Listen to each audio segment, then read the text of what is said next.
7h38 em Campos, de volta com o Folha no Ar, primeira edição. Oferecimento dos laboratórios Plínio Bacelar e Proteus Serviços de Saúde e Medicina Ocupacional, com a qualidade certificada ISO 9001-2015. De volta com os bispos Dom Fernando Rifan e Dom Roberto Ferreirinha Paz, hoje no programa especial também, né, em homenagem aí à nossa cidade, ao Santíssimo Salvador. Volto com você, Aloysio.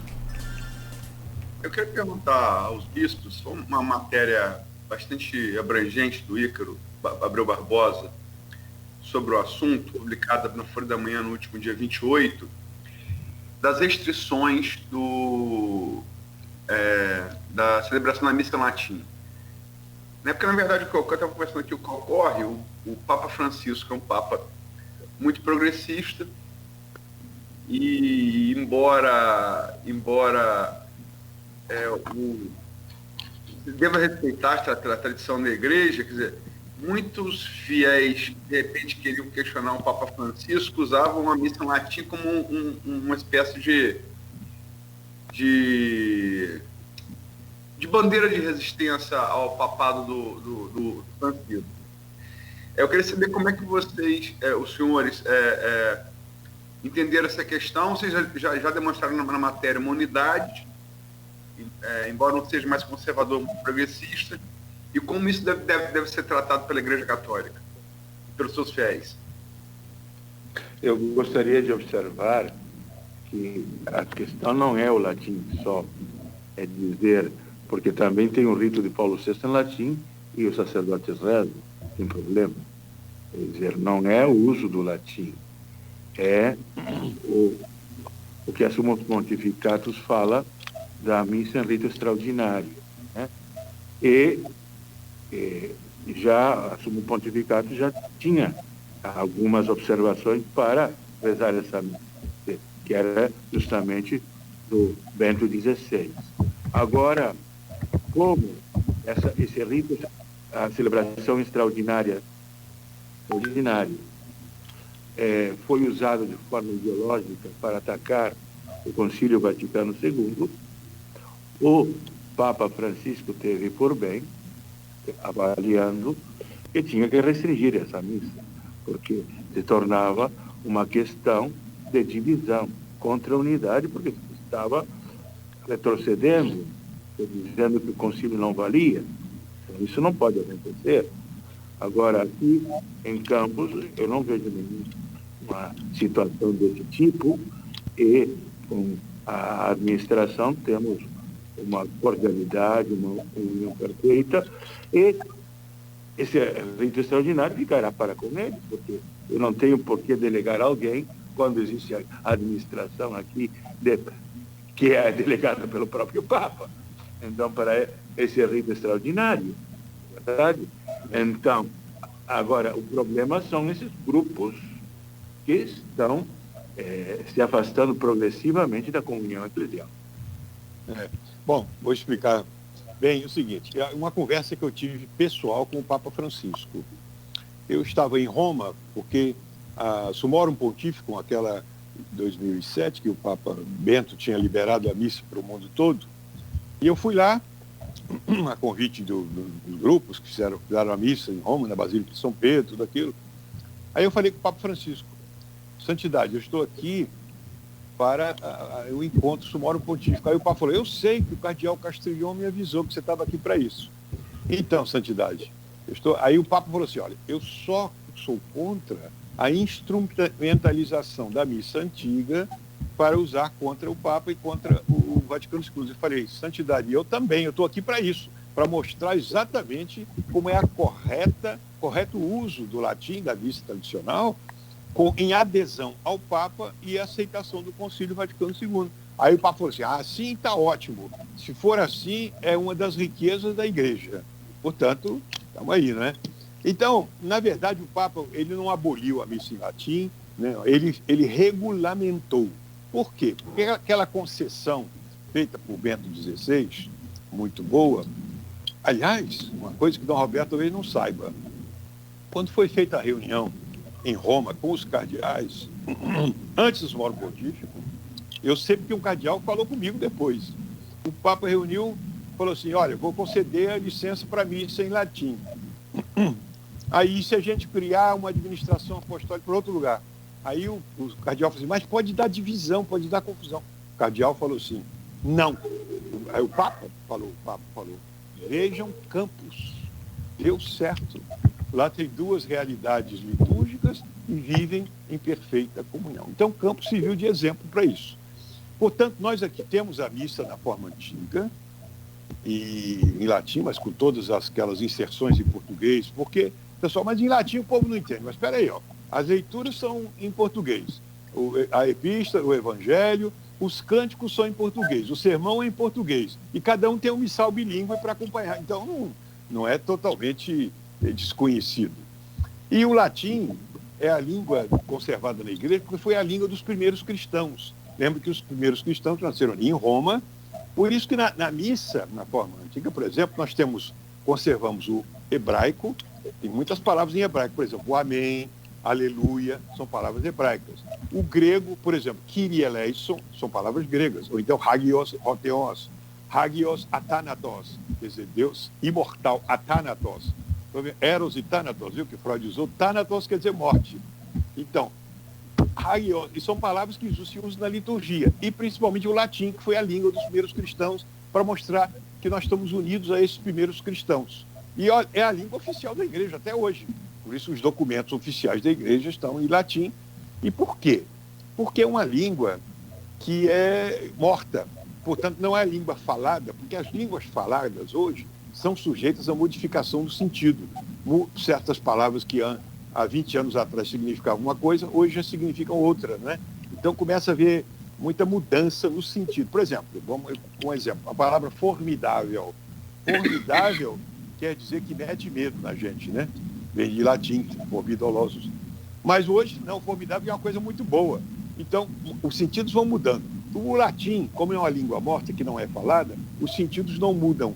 Então, é a língua própria para guardar os axiomas teológicos. Mesmo na ciência, né, são guardados em latim. Mas a forma da missa antiga, que agora o Papa criou como um novo rito, é o rito antigo e o rito atual. O rito atual é o rito de Paulo VI, é o rito romano.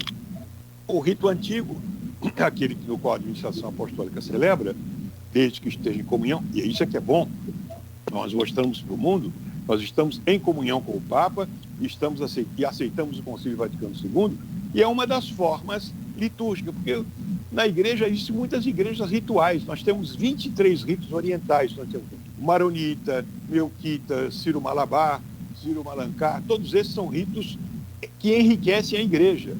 Não é, por exemplo, em São Paulo, cidade de São Paulo, nós temos o arcebispo, que é Dom Odilo Pedro Scherer, que é um cardeal, temos o bispo maronita, exatamente para conservar o rito maronita, temos o bispo maronita, que é Dom Edgar Armadi, temos o rito armênio, que era Dom Vartan Bogossian, temos o rito também melquita. Então, há muitos ritos na igreja. Esses ritos não quebram a unidade. Pelo contrário, é aquilo que eu falei no artigo do Ícaro, né?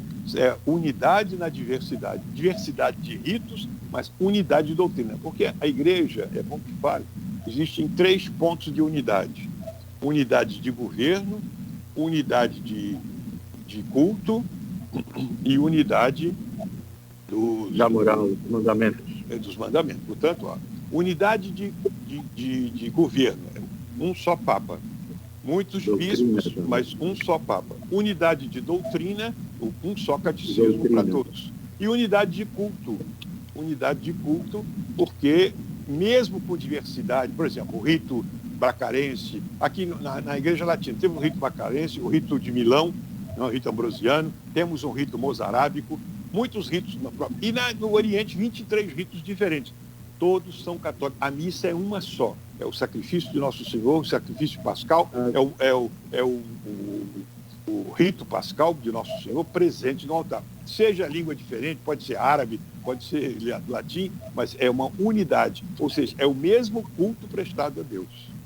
Agora, eu gostaria de dizer que esses grupos tradicionalistas por primeira vez, não aceitam o Papa quando o Concílio Vaticano II colocou um missal. Quer dizer, o missal não tirava os outros ritos, nunca tirou outros ritos, mas foi contestada essa missa. Por isso, não podemos ter esquecimento do que aconteceu também, não é? Por primeira vez, antes acontecia, o Papa determinava o nome missal e ninguém contestava isso. Por primeira vez, os tradicionalistas contestaram Lefebvre, por exemplo, se vocês se lembram dele, Marcelo Lefebvre, que morreu fora da igreja. Então, isso sim não dá. O Dom Fernando foi muito bom dizer que sempre na igreja houve diversidade de ritos, porque o rito de alguma forma expressa uma cultura também. Agora, por primeira vez, houve uma contestação, que foi a contestação do missal do concílio. Não é? O missal do concílio não tinha abrogado os outros ritos, mas por primeira vez se contestou isso. E por isso foi necessária a paz litúrgica que houve aqui e que tornou Campos, como disse Dom Fernando, um itinerário para viver essa paz e esse reconhecimento. E é bom saber, esses grupos também me atacam muito. Não é porque me atacam, porque eu exatamente estou em união com o Papa, estou em união com o Bispo. Eles me atacam como se eu fosse um traidor, um liberal, isso é um absurdo, né? Só porque eu aceito o Papa e aceito o Concílio Vaticano II. E esses grupos, de fato, foi esses grupos que provocaram essa intervenção do Papa, porque estava virando uma bagunça. Isso não pode. Quem aceita a missa na forma antiga, a missa tradicional, o rito romano antigo, ele não pode contestar a igreja, não pode, como a Luísa falou bem, peraí, a igreja não é democracia para cada um falar o que quer, não. A igreja é estilo monárquico, que Nosso Senhor fez, então o Papa falou e pronto, não é? Roma locuta, causa finita, não é assim o provérbio? Então, a decisão, por isso que não pode se instrumentalizar o rito para contestar o Papa ou contestar o concílio, que foi uma decisão da igreja toda. E por isso, e graças a Deus, aqui nós estamos tranquilos com o Dom Roberto, e eu tenho visitado os bispos, por exemplo, visitei essa semana Dom Valmor, que é o presidente do CNBB. Ele falou, olha, o moto próprio não muda nada para vocês, porque nós temos missa lá em Belo Horizonte também, lá na Igreja Maronita, mas celebramos o nosso rito romano antigo. Dom Valmor me disse, olha, com você está tudo tranquilo, pode continuar à vontade. Como em Nova Iguaçu, Dom Gilson também não. Aqui as igrejas assistidas pela administração apostólica continuam, porque vocês não têm nenhuma censura da parte do Papa. Pelo contrário, vocês aceitam o Papa e a missa, e esse moto próprio não atinge por isso.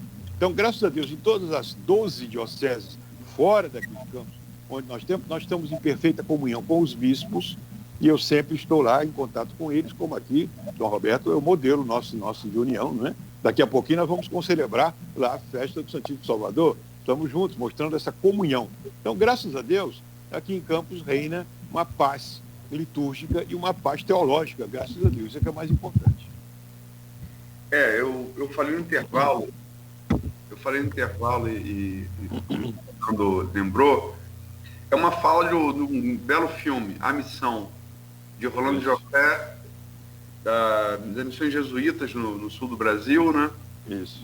Em que o Jeremy Irons fala para o Robert De Niro, olha, a igreja não é uma democracia, é uma ordem. Né? E assim disso, né? Porque embora que nesse caso a ordem era fundamentalmente política e não do Papa, mas era dos reis da Espanha e de Portugal, que tinham feito um tratado e, por isso mesmo, desalojado os índios das missões. Então, estavam instrumentalizando. Então, eles instrumentalizaram o cardeal para poder expulsar os jesuítas. Aí começaram a dizer, não, porque os espanhóis, os portugueses... Aí o Robert De Niro falou assim, absurdo, ele era escravo, chefe de escravos, falou, não, eu sei que é assim e está acabado. Ele não queria obedecer. Aí o Jeremy Irons, que era o superior, falou assim, não, tem que obedecer. Bom, o que aconteceu? Uma revolta interessante, aquele cacique falando, né? Mas peraí, o nos pregaram que o Espírito Santo queria que a gente saísse da mata e viesse aqui para a igreja. Então o Espírito Santo mudou de ideia? Que negócio é esse? O cacique... E ele fala, porque o rei de Portugal, o rei de Espanha, ideia, eu também sou rei. Eu também sou rei, quem manda aqui sou eu. Exatamente.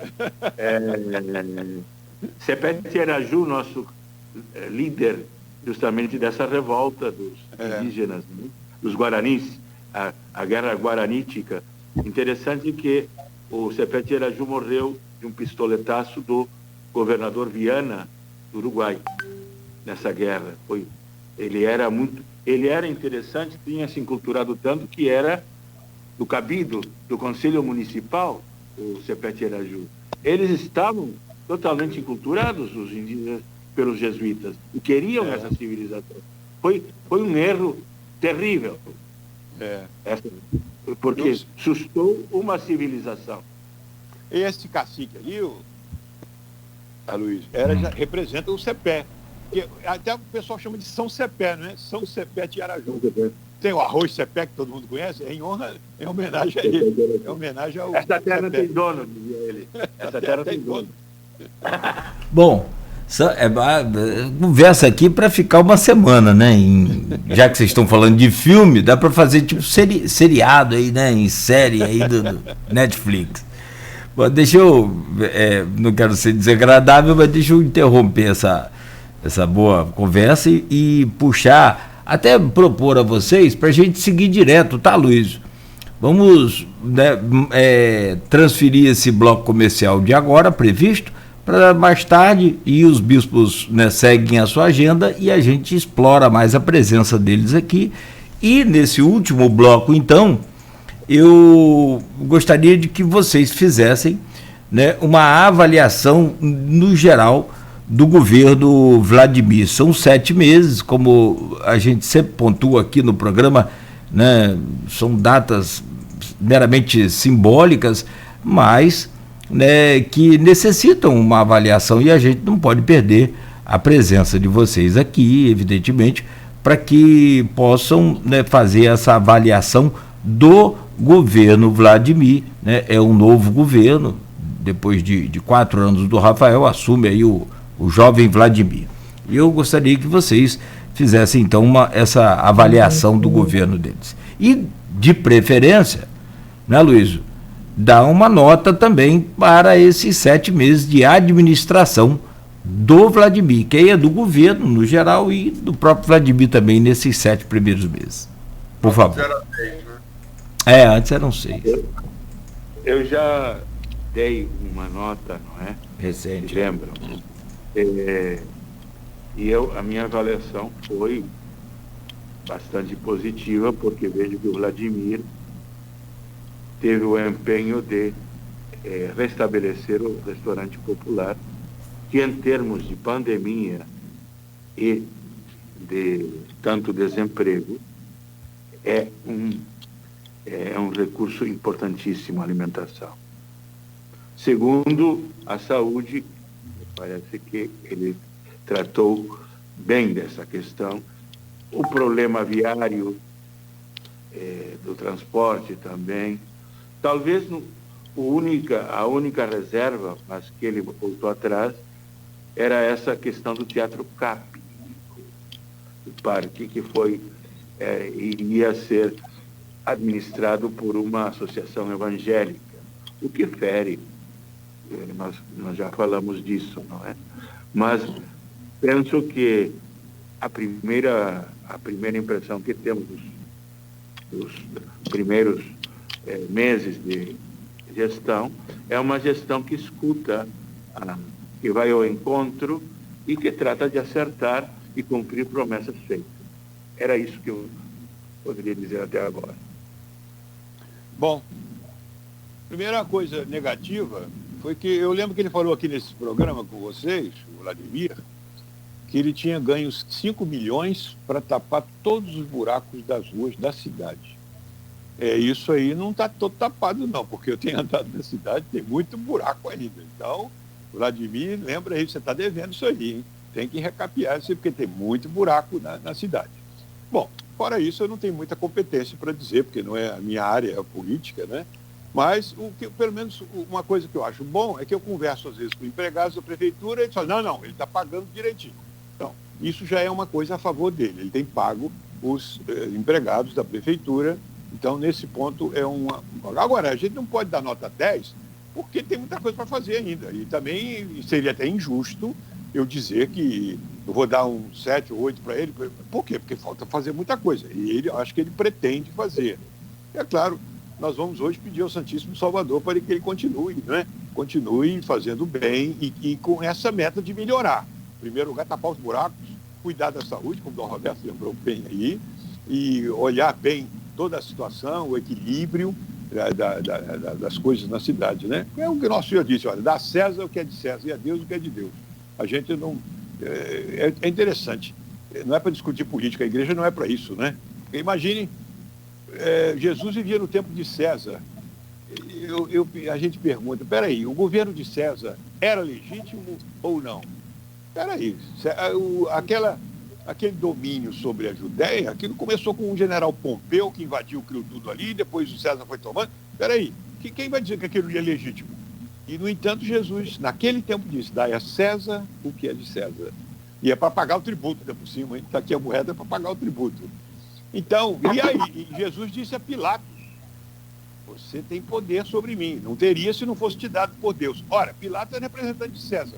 Portanto, nosso Senhor quer dizer ali que a gente não tem que se meter em política. A gente vai pregar a moral, o amor, a retidão. Isso vai auxiliar também a própria política, né? E vamos pedir a Deus hoje, a Santíssimo Salvador, uma bênção para a nossa cidade, especialmente para o governo Vladimir Garotinho. A nota, então, dos dois bispos seria aí um 7, um 8? Eu acho que pode ser, né? Pelo muita coisa que ele tem que fazer ainda. Para mim, pode ser. Para mim, 8. Tá? 8. Eu já tinha dado. Sim. Vamos lá. Mas, veja, Igreja aberto, como diz César. o Dom Rifan, Progresso. essa condição de melhorar, não é? Tem que melhorar. E eu calculo que ele vai atrair, porque ele, nesse aspecto, ele é muito articulado e conectado. Vai atrair empreendimentos porque o comércio está arrasado, não é? É quase em ruína. Então, precisamos de investimentos e desenvolvimento. Né? É isso que é. Ele melhorando, a nota pode subir, como também pode cair, né? Se ele piorar. Nós queremos uma nota boa para ele. Bom, haverá uma segunda avaliação, não é? E a última avaliação será o voto. Pois é. Bem lembrado, bem lembrado. Bem lembrado. Essa avaliação é semestral. Agora, nós estamos vivendo num momento no Brasil muito tenso. Eu tenho 49 anos e não me recordo do momento nacional mais tenso. Ataque, conflito entre os poderes aberto, não é uma coisa velada, não é cifrada, é aberto o conflito.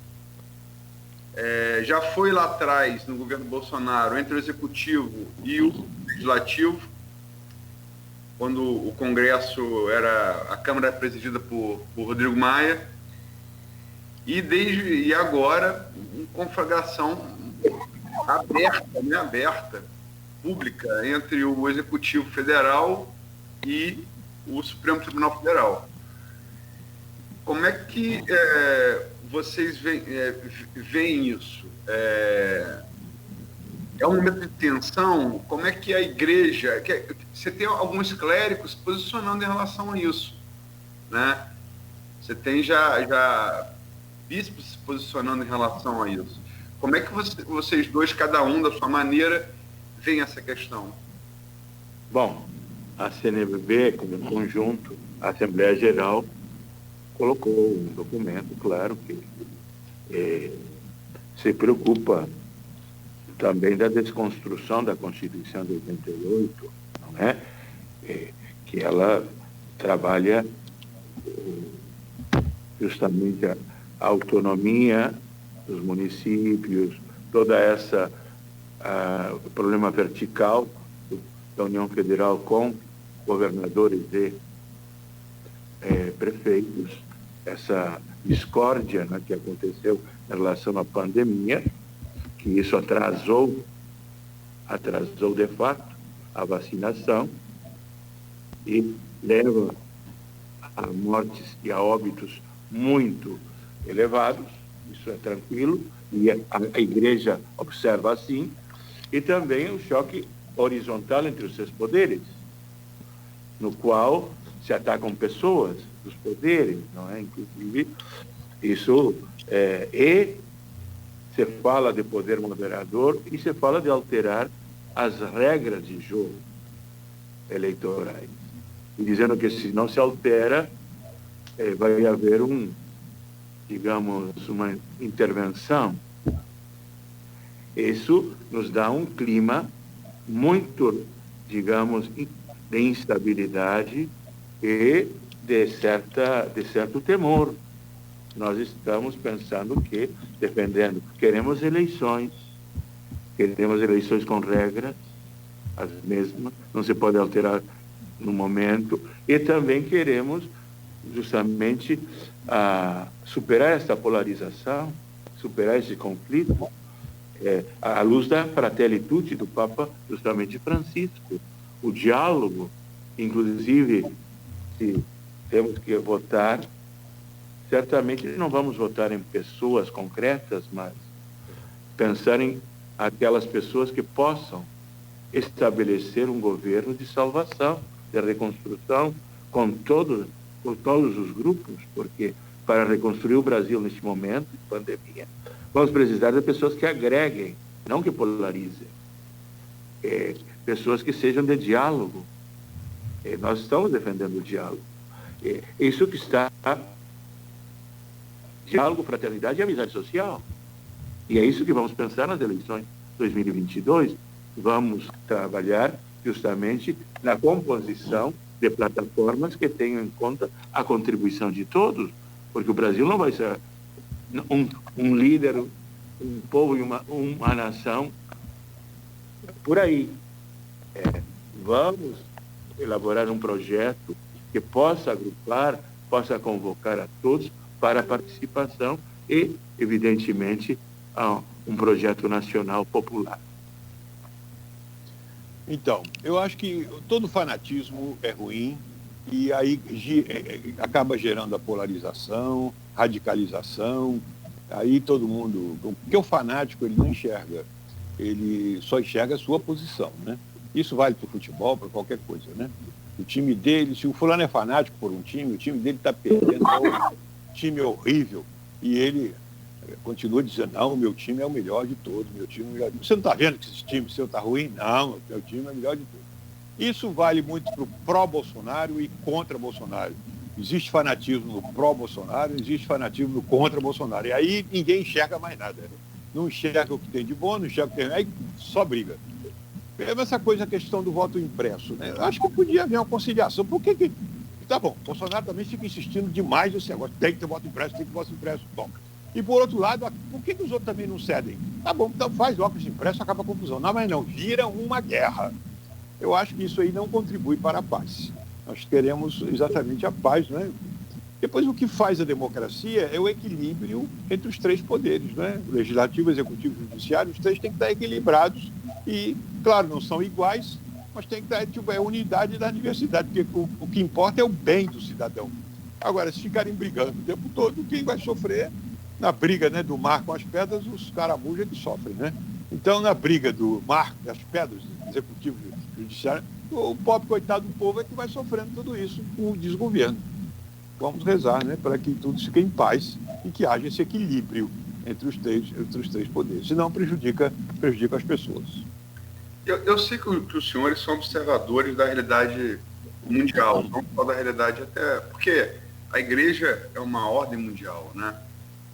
Mas vocês dois, eu conheço pessoalmente, sei que vocês observam com olhar crítico a realidade do mundo. Essa coisa específica que o senhor citou, Dom Fernando, do voto impresso, não parece muito claro que o voto impresso, essa briga pelo voto impresso, é uma PEC que não vai passar no Congresso. O próprio Arthur Lira já falou que não tem a menor chance de passar. Desde 30 de junho, líderes de 11 partidos, inclusive governistas, falaram que não vai passar. E essa insistência que é corrida para não chegar. Ela não vai passar. Inclusive, teve derrota ontem na comissão. Uma derrota importante ontem à noite na comissão. Não vai passar. A insistência com isso, nessa polarização com o judiciário, não lembra muito a insistência de Donald Trump em 2020, com voto pelos Correios, que lá é adotado desde da década de 60 do século XIX. Né? Sabia que ia perder, as pesquisas apontavam que ele estava numa posição ruim, que de fato se confirmaram, e você arruma um motivo de tentar questionar a eleição, uma atenuante prévia. E o próprio Bolsonaro se elegeu, vamos lembrar, como Trump dos trópicos. Né? Ele gostava, ele usa esse epíteto. Me parece muito claro essa cópia da tática, a derrota se apresentando, como as pesquisas hoje mostram. Vou criar uma atenuante prévia para tentar melar o processo, como Trump tentou com a invasão do Capitólio esse ano? Me parece, viu, Aloysio, também a Fujimori no Peru, que até agora está dificultando o presidente eleito. Sim, com agravantes aqui no Rio de Janeiro, porque o voto impresso favorece muito mais a coação. Por exemplo, nós temos o problema no Rio de Janeiro de comunidades que estão sob influência da milícia. O voto miliciano. A urna eletrônica facilita mais a liberdade do eleitor. E foi justamente por isso que foi. O voto impresso, olha, você tem que votar vem com um envelope, não, né? Já cola tudo. Então, o voto impresso na República Oligárquica era isso, era o voto coronelista.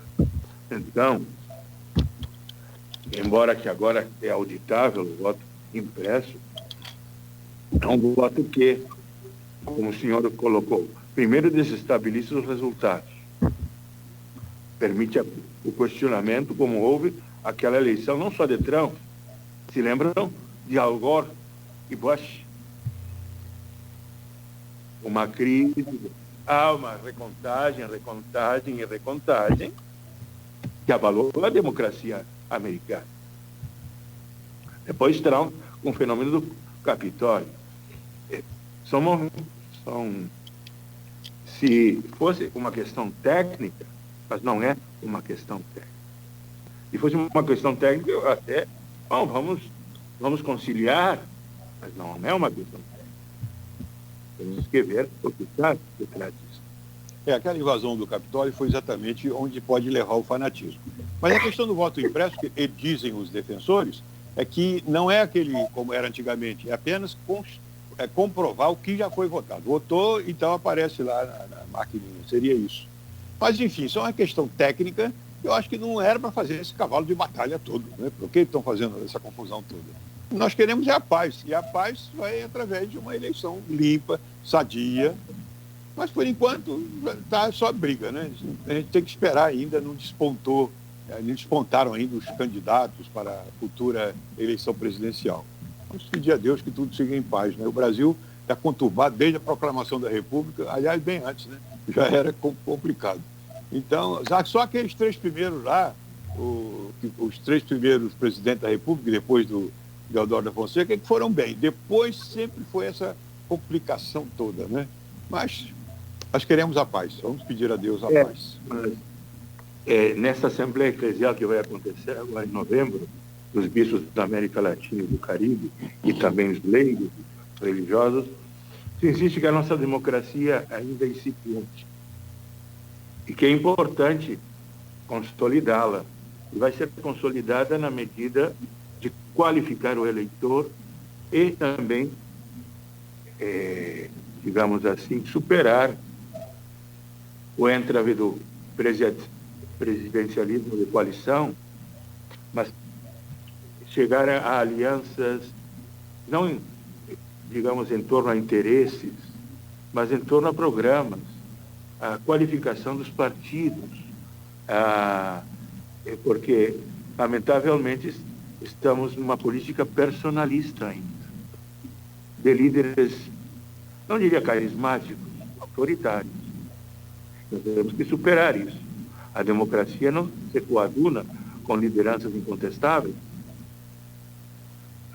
A democracia procura o controle do cidadão, a participação do cidadão, a lucidez, a cobrança em torno a programas, por exemplo, passar de uma democracia meramente representativa ou formal, que aqui temos, a uma democracia que realmente possa acontecer a fiscalização do cidadão, a participação do cidadão. Então, não é só o problema eleição, voto, é muito maior de uma cultura política. E uma cultura política como que era Fratelli Tutti. Qual é a melhor política? A melhor política é aquela que promove a consciência, que promove o diálogo, que promove virtudes, que promove a participação do cidadão. E a participação do cidadão não se limita ao voto. E nós temos, lamentavelmente, hoje, uma cultura de fake news, de tribalismo midiático, que faz a cabeça de muita gente e que impede, como dizia Habermas, uma democracia baseada no debate que leve à reflexão, no debate que leve a um diálogo cada vez mais aberto sobre todas as questões.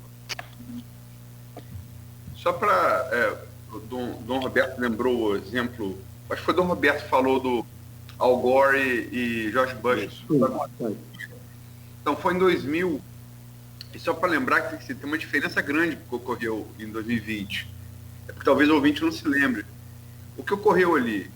O George W. Bush, filho do presidente George Bush, tinha um irmão, ele foi governador do Texas, e tinha um irmão, o Jeb Bush, que governava a Flórida. E lá nos Estados Unidos, as eleições são organizadas pelo Estado, não pelo poder central, como ocorre no Brasil. E no estado da Flórida, governado pelo irmão do George W. Bush, o Jeb Bush, houve um problema. Daí a recontagem naquele estado. Não se questionou uma instituição de voto, como foi o caso de Trump com voto pelos Correios, que, repito, é adotado nos Estados Unidos desde os anos 60 do século XIX. Né? Só para fazer a distinção. Mas como é que os senhores estão vendo, como é que projetam essa eleição de 2022 no Brasil? Primeiro, ela vai haver, né? Se opõe, né? Esperamos que sim. Porque não tá, alguns ficam falando da intervenção militar que vai haver, não acredito muito não, hein? Mas tudo é possível. Nesse tempo de política, essa bagunça que está aí, tudo é possível. E o que nós queremos é a paz. Por que não pode haver uma conciliação entre o Poder Judiciário e o Poder Executivo? Claro que pode haver. Porque política não é exatamente esse ajustamento. Cede um pouquinho, para poder haver política. Senão não sai nada. Cada um fica duro na sua posição, continua a confusão. E é muita gente para poder também colocar todo mundo no mesmo nível, é difícil, hein? É muita gente, não é só um ou outro. O Brasil é muito grande. Olha a quantidade de gente, de deputados federais, de senadores, é muita gente para botar todo mundo no mesmo esquema. Fazer o quê? É assim, não tem um poder certo. Para chegar a esse acordo, não é? Fiéis à Constituição de 88, que é a Constituição mais democrática que tivemos, onde a Igreja participou muito na axiologia e nos valores, e a divisão de poderes também fala da independência dos poderes, que deve ser respeitada. A compreensão, a harmonização, deixar a cada poder fazer o que lhe corresponde. Evidentemente que o Supremo Tribunal Federal tem uma competência de defender a Constituição e a lei e os direitos humanos. Lhe cabe isso.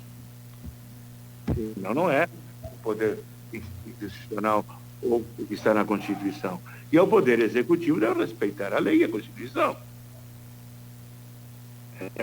Não podemos conciliar, não pode reformar a Constituição. Você questiona, não, o Poder Judicial não pode legislar, perfeito, mas o Poder Executivo não pode reformar a Constituição, pode formá-la ou desviá-la. Então temos que respeitar a cada um o que lhe deve, a sua competência. E, pelo caminho do respeito ao Estado de Direito e à Constituição, iremos bem. Quando a gente já quebra, e o governo já se... eu gosto muito da expressão do que é Estado de Direito. É o governo da lei, não é só das pessoas, da lei.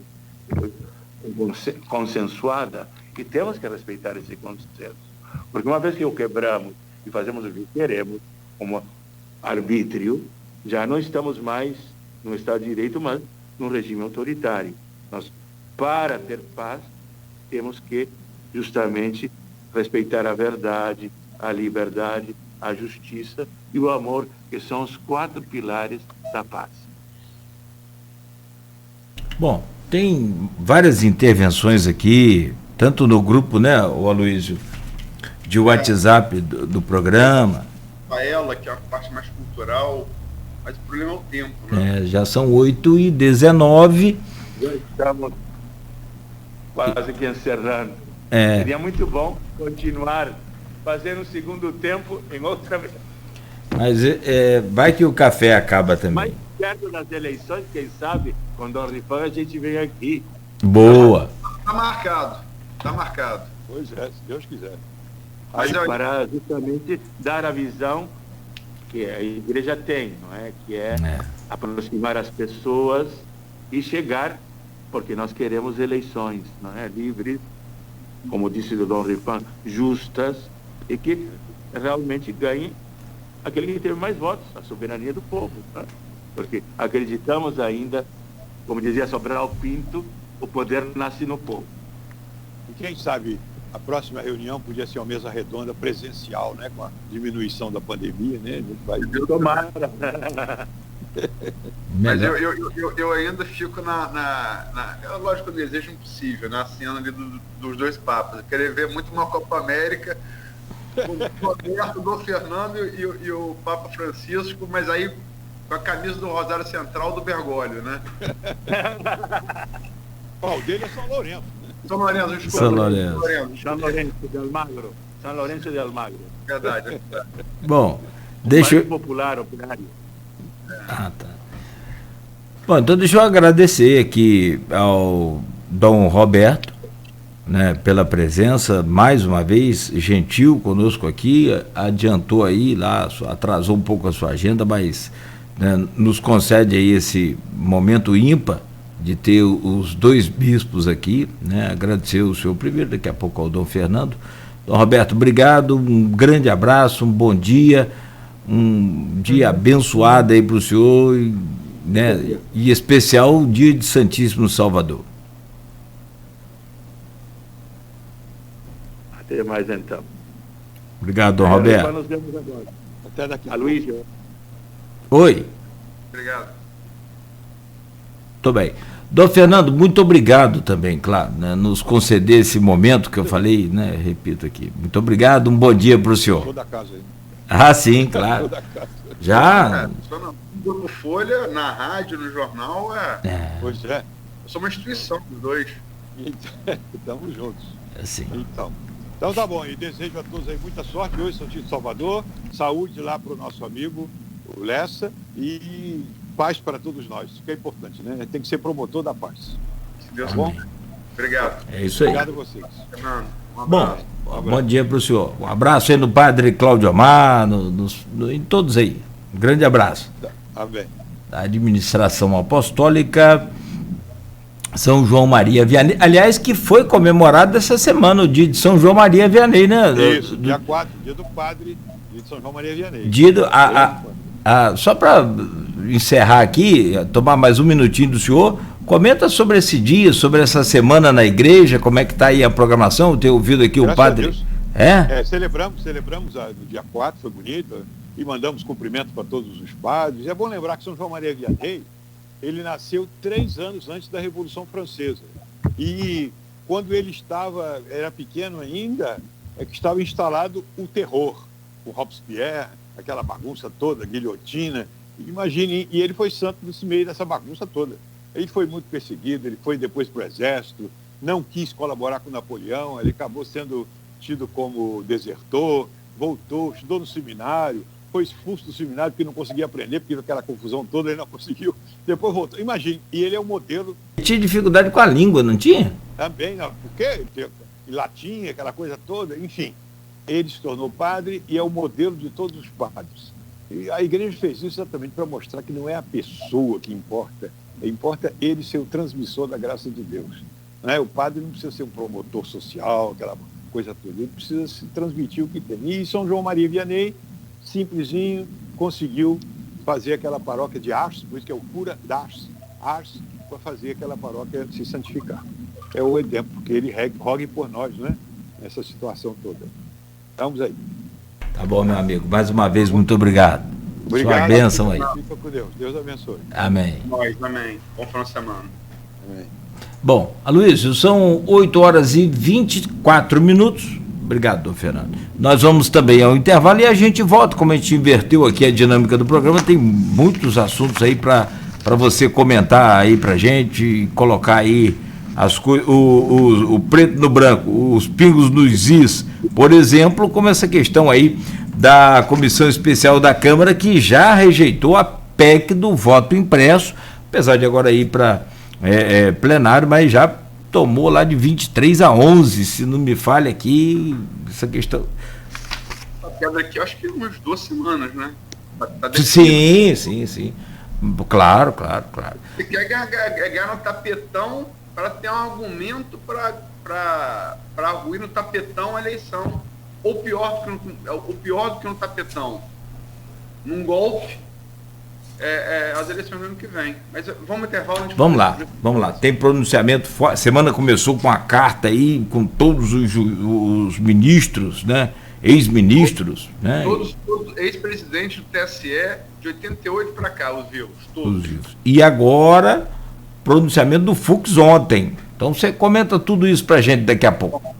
Valeu. E você que está aí ligado, não desligue o rádio, continue conosco aqui, continue no Folha no Ar, primeira edição, ao vivo, oferecimento dos laboratórios Plínio Bacelar e Proteus, serviços de saúde e medicina ocupacional com a qualidade certificada ISO 9001-2015.